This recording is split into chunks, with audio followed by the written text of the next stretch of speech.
జయ శ్రీమన్నారాయణ. నేను మీ icon astrologer Gattupalli Suresh Babu.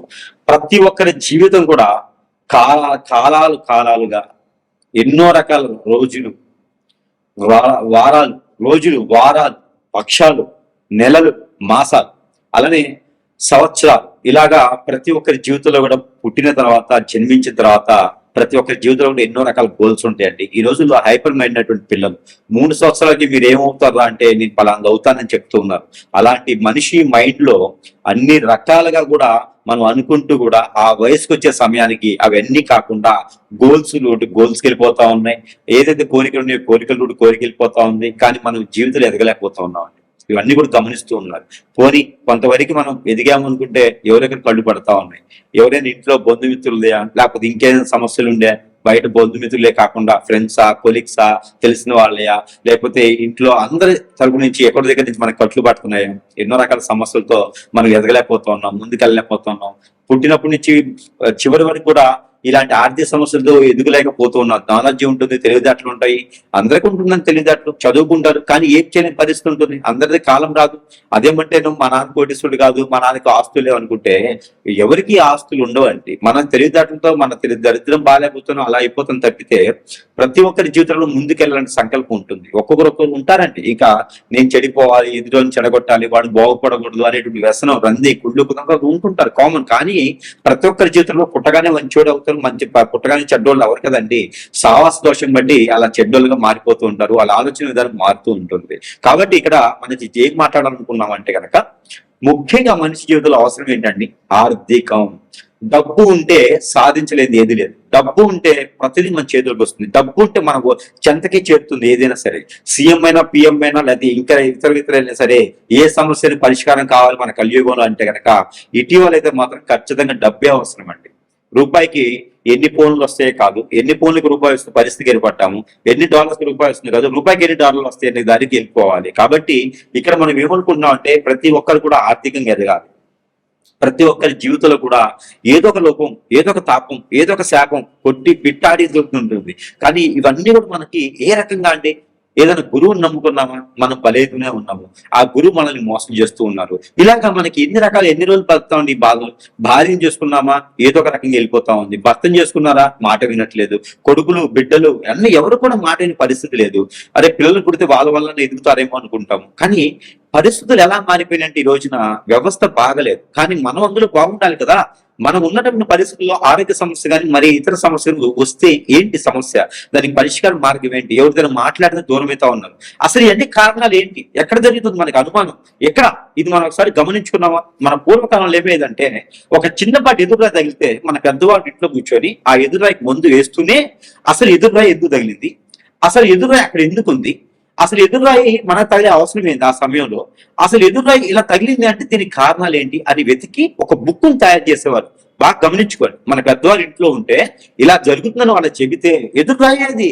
కానీ కంట్లో నలసపడ్డా కూడా దానికి ఒక చరిత్ర ఉంటుంది, దానికి ఒక నియమం ఉంటుంది, దానికి ఒక కథ ఉంటుంది, దానికి ఒక సిస్టమ్ ఉంటుంది, దానికి ఒక రెమెడీ ఉంటుంది. మనం కొట్టి పడేయడానికి లేదు. మనం ఈ రోజు కంట్లో నలసపడింది అంటే గనక ఆ దానికి కారణం మనం వెతకగలిగితే మరొక మన తరాలకి, కింద తరాల వాళ్ళకి కంట్లో నలుసు పడకుండా చేయొచ్చు. అది మన పెద్దవాళ్ళు మనకు చెప్పినటువంటి విద్యా ధ్యానం. అలాంటి విద్యా ధ్యానంలో మనం ఈరోజు కంట్లో నలిచిపడ్డా కాదు, పెద్ద గుండ్రాయి వచ్చి ఎదురుకు పడ్డా కూడా మనం ఆయన చెప్పి వదిలేసి వెళ్ళిపోతా ఉన్నాం, లేకపోతే ఆ కాసేపు ట్రీట్మెంట్ చేయించుకుని అవన్నీ మూఢనమ్మకాలండి కొట్టిపడేస్తూ ఉన్నాం. కాదండి, ప్రతి ఒక్కటి కథ ఉంది, ప్రతి ఒక్కటి చరిత్ర ఉంది, ప్రతి ఒక్కటి దీమం ఉంది, ప్రతి ఒక్కటి సనాతన ధర్మంలో ఎన్నో విలువలు ఉన్నాయి. ప్రతి ఒక్కటి కూడా మనకి లిఖించబడినట్టు మన పెద్దల అనుభవాలు చాలా ఉన్నాయి. ఇందులోను మనకి ప్రతి ఒక్కటి కూడా సూక్ష్మంగా గమనించుకుంటే కనుక ఆ ఎక్కడైతే మొదలైందో, ఎక్కడైతే ఈ వేరు కాదు మనం చూడాల్సింది, ఆ వేరుకి మొదలైనటువంటి ఇత్తనం ఉందో, ఆ నారు ఏదైతే ఉందో, ఇవన్నీ కూడా మనం గమనించి గనక పీకి వేస్తే ఖచ్చితంగా మన సమస్యకి పరిష్కారం దొరుకుతుంది. ఇది కూడా గమనించుకోవాలి. మనం మోసపోతున్నామంటే నేను మోసపోవడానికి కారణం నేనే, ఎదుటివాడు కాదు. నేను ఇబ్బంది పడ్డాను, నన్ను ఎవరైనా కొట్టారు, నన్ను ఎవరిని ఇబ్బంది పెట్టారంటే కారణం ఏంటి అంటే ఎదుటి వాళ్ళని నమ్మడం వలన. ఎదుటి వాళ్ళని మీరు నమ్మడం వల్లనే ఈ రోజుల్లో కనుక మనకి ఇది అవుతుంది. కాబట్టి ప్రతి ఒక్కరు కూడా గ్రహించండి, గమనించండి, ఆలోచించండి, ముందుకు వెళ్ళండి. ఇక్కడ మనము సరైన సమయానికి నిలదొక్కోలేకపోవటం, పెళ్లిళ్ళు అవ్వకపోవటం, పేరెంటాలు అవ్వకపోవటం, సరైన సమయానికి జీవితంలో ముందుకెళ్ళలేకపోవటం, ఎన్నో రకాల గోల్స్ ఉంటే కాళ్ళేమో గడపలు దాటం, కోరికలేమో కొండలు దాటితే, ఇవన్నీ కారణాలు ఏంటి అనేది మనం ఒక్కసారి చూద్దాం. రాశి ప్రకారంగా, ఆ రాశిలో ఉండే లక్షణాల ప్రకారంగా, అందులో ఉండే మనుషుల ప్రకారంగా అసలు ఏం జరగడం వల్ల మనకు ఆర్థిక స్థితిగతులు మెరుగవట్లేదో ఒకసారి మనం పరిశీలన చేసుకుందాం. ద్వాదశ రాశిలో ఒకటి కుంభరాశి. కుంభరాశి వారికి ఆర్థిక సంక్షోభం, ఆర్థిక సమస్యలు, ఆర్థిక పరిస్థితి, ఆర్థిక వ్యవస్థ చూసారా ఎన్ని ఉన్నాయో. ఇవన్నీ కూడా కుంభరాశి వారికి రావడానికి గల కారణాలు ఏంటో తెలుసా అండి? నమ్మటం. ఎప్పుడైతే వీరు పడే కష్టానికి ఎదుటివాడిని నమ్ముతారో అప్పుడే వీరికి ఆర్థిక సంక్షోభం అనేది ఏర్పడుతూ ఉంటది అనమాట. కాబట్టి వీరికి శ్రమ ఉంది, కష్టం ఉంది, మళ్ళీ పడతారు. కానీ వీరు ఎవరైతే నమ్ముతారో వాళ్ళ దగ్గర నుంచి మోసపోతుంటారు చూసారా.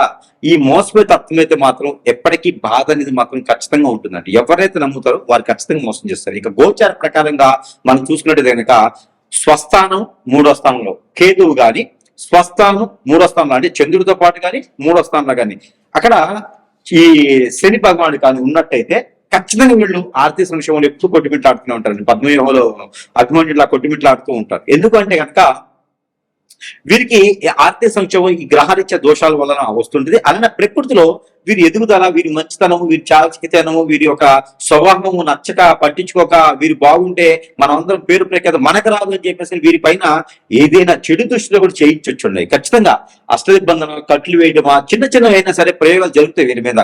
ఎందుకంటే కుంభరాశి వారు అంటే అందరికి ఆకట్టుకునే తత్వం ఉంటుంది, అర్థం చేసుకునే గుణం ఉంటుంది, దాంతోపాటు బాధ్యత తీసుకునేటువంటి ఉంటుంది. కాబట్టి వీరిపైన ప్రతి ఒక్కరు కూడా అలా ఉండరు. కాబట్టి వారు ఎక్కడైతే పేరు ప్రఖ్యాత వారికి పోతుందో వీరి మీద చేయించేటువంటి ప్రయత్నాలు కూడా ఉంటాయండి. అందులో బంధుమిత్రులు ఉండొచ్చు, తెలిసిన వాళ్ళు ఉండొచ్చు, కొలీగ్స్ లో ఉండొచ్చు, స్నేహితులు ఉండొచ్చు, ఎవరిలో వారిలో వీరిలోని కాదు. ఖచ్చితంగా కుంభరాశి వాళ్ళని అనగదీయాలి, కుంభరాశి వాళ్ళని దించేయాలి, కుంభరాశి వాళ్ళని తొక్కాలని చెప్పేసి చాలా మంది ప్రయత్నాలు చేస్తూ ఉంటారు. కాబట్టి అవన్నీ కూడా అధిగమించుకుంటూ వెళ్తూ ఉండాలంటే సహనం, ఓర్పు వీరికి ఖచ్చితంగా కావాలి. కాబట్టి అలాంటి కుంభరాశి వారికి గోచార ప్రకారంగా నేను చెప్పినట్టు గ్రహాల యొక్క స్థితిగతులు ఉన్నాయా గమనించుకోవాలి. లేదు అంటే కనుక వారిపైన ఏదో చేపిస్తున్నారని అర్థం. అలానే వీరు చిన్నపాటి పరిహారం కూడా ఎప్పుడు చేసుకుంటూ ఉండాలండి. దాంతో పాటు ఈ యొక్క కుంభరాశి వారికి మరొక విషయం ఏంటంటే, ఎందుకంటే పెట్టుబడి పెట్టినప్పుడు పార్ట్నర్షిప్ పెట్టకూడదండి. పార్ట్నర్షిప్ లో పెడితే మాత్రం ఖచ్చితంగా నష్టపోయేదానికి ఎక్కువ కనిపిస్తూ ఉంటుంది. కాబట్టి ఆ రకంగా కూడా కుంభరాశి వాళ్ళు నష్టపోతూ ఉంటుంటారు. ఇకపోతే ఈ కుంభరాశి వారు ప్రతి నిత్యము వీరికి కుదిరినా కుదరకపోయినా పర్వాలేదు, కానీ శ్రీ వెంకటేశ్వర స్వామి వారిని కానీ, శ్రీ సత్యనారాయణ స్వామి వారికి కానీ, శ్రీ లక్ష్మీ నరసింహ స్వామి వారికి కానీ, శ్రీ రామువారి స్వామి వారికి కానీ ఎప్పుడైనా ఆరాధించినా, దర్శనం చేసుకున్నా, నారికేళం సమర్పించినా కూడా, కళ్యాణం చేసుకున్నా, నోము నోచుకున్నా, వ్రతం నోచుకున్నా కూడా వీరికి 6 మాసాలకు ఒకసారి చేసినా కూడా ఈ 6 మాసాలు ఉన్నటువంటి కర్మ, క్రియ, కుతంత్రాలు అలానే ఎన్నో రకాల చెడు ప్రగలు అన్ని కూడా కొంతమేర వీరికైతే ఉపశమనం ఖచ్చితంగా లభ్యపడుతుంది. ఇకపోతే వీరు తీసుకోవాల్సిన ప్రికాషన్స్, వీరు జీవితంలో తినకూడదు ఏంటంటే కనుక బంగాళదుంప, ఆలు అంటారు కదా, అది ఎక్కువగా తినకూడదు వీరు. రెండోది వీరు జీవితంలో తినకూడదు బంగాళదుంప అయితే కనుక వీరు ముందుకు వెళ్ళేదానికి ఎక్కువగా హాట్ వాటర్ లో తేనె వేసుకొని నిమ్మకాయ పిండుకొని ఎక్కువ తాగుతూ ఉండాలి. దీని ద్వారా వారికి ఎక్కువగా కూడా బాడీలో బ్లడ్ సర్క్యులేషన్ అవుతూ ఉంటుంది. గ్రంథుల సమస్య కానీ, నరదిష్టి నరకోశ కానీ, గ్యాస్ట్రిక్ లాంటి సమస్యలు కానీ వీరికి ఎక్కువ రాకుండా ఉంటాయి. వీరు ఎక్కువగా ఆరోగ్యంగా ఉంటే పనులు ఎక్కువ చేయగలుగుతారు, జనాన్ని ఎక్కువగా వృద్ధి పొందగలుగుతారు. కాబట్టి ఇలాంటి పరిహారాలు చేసుకుంటూ వీరు ముందుకెళ్ళొచ్చు. అలానే ఇంకేదైనా నిజంగానే బాగా ఇంకా ఎక్కువగా ఇబ్బందులు ఉన్నాయి, ఆరోగ్య సమస్యలు ఇంకా ఎక్కువ కొట్టుమిట్లాడుతున్నాయి, ఏం అర్థం కావట్లంటే కనుక ఖచ్చితంగా సంప్రదిస్తే వారికి ఉన్న సమస్యకి వేరే విధంగా గొప్పగా ఏదైనా పెద్దగా ఏమైనా చేపిస్తే కూడా అవన్నీ పటాపంచలేలాగైతే కనుక మనం ఏదైనా ఆలోచించవచ్చు. కాబట్టి ప్రతి ఒక్కరు కూడా గ్రహించుకోండి, గమనించుకోండి, ఆలోచించుకోండి. ప్రతి ఒక్కరి జీవితంలో ఒక శత్రువు అనేది ఉంటారు. మనతో ఉండేటువంటి మిత్రులే మన శత్రువులుగా పరిగణలో తీసుకోవాలి. వారి వల్లనే మనకి ఏ రకమైన స్థితిగతులు మారినా, వారి వల్ల మనకి ఏ రకమైన నష్టం కానీ, ఆరోగ్యం కానీ చెడిపోయినాయా, మనం ఎదగలేకపోతున్నాం, ముందుకు వెళ్ళలేకపోతున్నాం, పై స్థానానికి రాలేకపోతున్నాం కనుక ఖచ్చితంగా మానవ గ్రహాలు చేసేటువంటి సన్నాహాలు, వారు చేసేటువంటి పనుల వల్లనే మనం ఎదగలేకపోతున్నాము అని గ్రహించుకోవాలి. దానికి తగ్గటువంటి పరిహారాలు చిన్న చిన్నగా కాకుండా పెద్ద పెద్దగా చేయాల్సి వస్తుంది ఒక్కొక్క సమయంలో. ఇవన్నీ కూడా ఉపశమన పరిహారాలు చెప్పాను కాబట్టి ప్రతినిత్యం పారాయణంగా పెట్టుకోండి. అలానే స్నానం చేసే నీటిలో ప్రతి రోజు కూడా మీరు లవంగాలు ఒక 2 వేసి స్నానం చేసుకోవచ్చు. ఇలాచీలు ఒక 2 వేసి స్నానం చేసుకున్నట్టయితే కనుక ఎన్నో రకాలైనటువంటి నరదిష్టి నరకోశించి కొంచెం మేర బయటకు వచ్చేలాగైతే కనబడుతూ ఉంది. ఇంకేదైనా ఇతర విషయాలు ఉంటే కూడా ఖచ్చితంగా సంప్రదించవచ్చు. జై శ్రీమన్నారాయణ. నేను మీ ఐకాన్ ఆస్ట్రాలజర్ గట్టుపల్లి సురేష్ బాబు.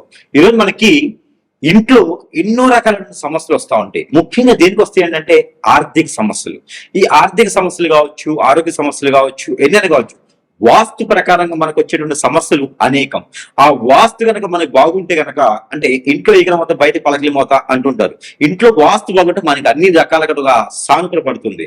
అలానే ఇంట్లో చికాకులు, పరాకులు, ఆర్థిక సమస్యలు, ఆరోగ్య సమస్యలు, సరిగ్గా ఇంట్లో ఉండలేకపోవడం, తినలేకపోవడం, చిట్టుకోవడం, కొట్టుకోవడం, ఎన్నో రకాల ఇబ్బందులు పడుతూ ఉంటారు. పిల్లల్లో నేలాదిష్ట రోగాలు ఉంటాం, బాలదిష్ట రోగాలు ఉంటాం, నేల పడుగు ఉంటాం, ఏడవటం, మతి మార్పు ఉండటము, మాట వినకపోవటం, ఎన్నో రకాల మనం చూస్తూ ఉంటాం. భార్య మాట వింటూ, భర్త మాట వింటూ, పూజ చేద్దాం పూజ చేద్దాం మనం వెళ్ళలేకపోతూ ఉంటాం. ఇంట్లో ఏదైనా నెగిటివిటీ ఉంటుంది, ఇంట్లో ఏదైనా కీడు జరిగి ఉంటుంది. ఇలాంటి ఎన్నో మనం చూస్తూ ఉంటాం. మన అన్నింటి కూడా ఒక్కొక్క దానికి ఒక్కొక్క సమస్య ఉంటుంది.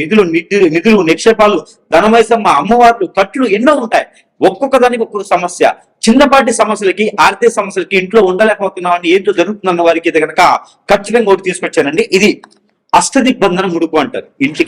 ఇంటికి హోమ్ పాజిటివ్ ముడుపు, అష్టదిగ్బంధన ముడుపు అంటారు. దీంట్లో చాలా రకాలు ఉంటాయి. గవ్వలు ఉంటాయి, మనకి కస్తూరికాయ ఉంటుంది, సాలగ్రామములు ఉంటాయి, లక్ష్మీ గవ్వలు ఉంటాయి, ఇంకా దీనిలో గుణపాలు ఉంటాయి, ముడుపులు ఉంటాయి, యంత్రాలు ఉంటాయి, ఎన్నో రకాలుగా ఉంటాయి అనమాట.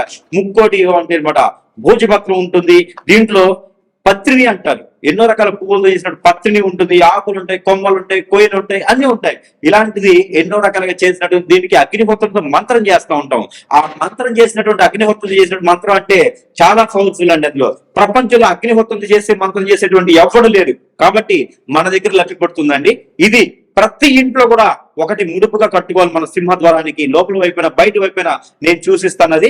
నేను ఎక్కడ కట్టుకోవాలని చెప్తాను.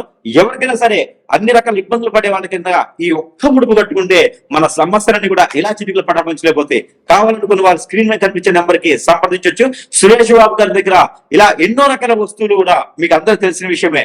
అన్ని కూడా మంత్రోచ్చారణ చేసి, అగ్నిహోత్రం చేసి ప్రజలకు అందజేస్తున్నాం. కాబట్టి దాంట్లో భాగంగానే ఈ అష్టదిగ్బంధన ముడుపు. కాబట్టి ఎవరికైనా కావాలంటే సరసన ధరలను చెంతకే చేర్చే సదవకాశం కూడా మన దగ్గర లభ్యపడుతుంది. కాబట్టి సంప్రదించవచ్చు.